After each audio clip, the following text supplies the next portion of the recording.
Hello everyone, and welcome to the Missouri School Boards Association's Board Report for the month of February. We thank you for the opportunity to share some news and information during a few minutes of your board meeting. We begin with a look at state funding for our schools for the fiscal year beginning July 1st. Governor Nixon is calling for a slight increase in funding for the foundation formula and flat funding for transportation and other education programs in his proposed budget. While the foundation formula remains severely underfunded, MSBA is pleased with that recommendation since many other areas of state government are facing additional budget cuts due to a $500 million shortfall in state revenue this year. It's now up to the General Assembly to develop and approve the budget based on the governor's proposals. State Senator David Pierce of Warrensburg is the chairman of the Senate Education Committee, and he's also a member of the Senate Appropriations Committee. He tells MSBA he thinks the legislature will approve the governor's recommendation for the coming year. But Senator Pierce says the overall underfunding of the formula is causing some distortions in the way money is distributed to school districts throughout the state. He has a bill designed to revise the formula due to the underfunding that was not envisioned when the legislature first approved it. The formula works very well when it's fully funded. However, right now it is not fully funded. And so what happens when there's not a fully funding of the formula, our hold harmless districts will actually do better than our traditionally formula districts. There's about a 2-to-1 ratio as far as formula districts outnumber hold harmless districts 2-to-1. And so by not being fully funded when it's fully phased in on 2013, we will have a wild swing in funding with more money going to our formula districts. So what we're trying to do is to somewhat take those wild swings away, so it'll be more of a constant funding for both formula as well as hold harmless districts.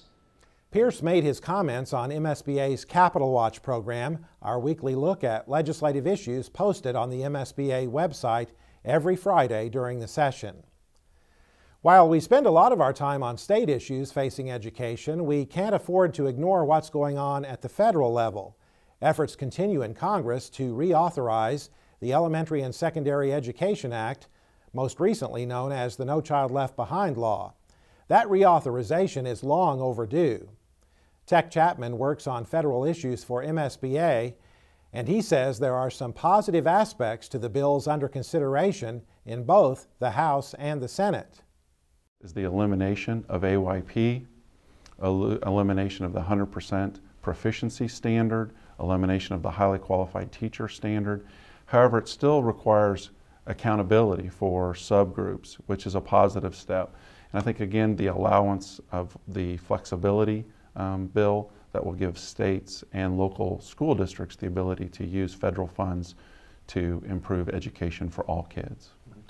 But Chapman says it still will be difficult to move those bills forward in an election year. He urges board members and superintendents to contact their congressional representative and our 2 U.S. senators about the need to make changes to the No Child Left Behind law. A group of Missouri school board members visited Washington this month to discuss a variety of issues with our congressional delegation as part of the National School Boards Association's Federal Relations Network meeting. Well, if you haven't done so already, you'll need to adopt an employee-student communication policy by March 1st. That's a requirement of a bill passed during last year's special legislative session. That bill amended the so-called Facebook provision of a law passed last year that prohibited teachers from friending students on social networking sites. MSBA has developed a sample policy for consideration that complies with the revised law. Staff Attorney Scott Summers tells us about the electronic communications section of that policy. This section of the policy is intended to strike a balance between the reality that most students and many staff members are utilizing electronic communications in their daily lives, and they wish to use that technology in the educational process, versus the desire to ensure that students remain protected in their communications with staff. Now, MSBA encourages staff to utilize electronic communication in the educational process with the knowledge that all communication should adhere to the highest standards of professional conduct. The complete presentation on the recommended policy is now posted on the MSBA website. The MSBA policy on the issue has been sent to all member districts for consideration. Don't forget, MSBA has scheduled a number of days for visits to the Capitol during the legislative session through the School Board Advocacy Network.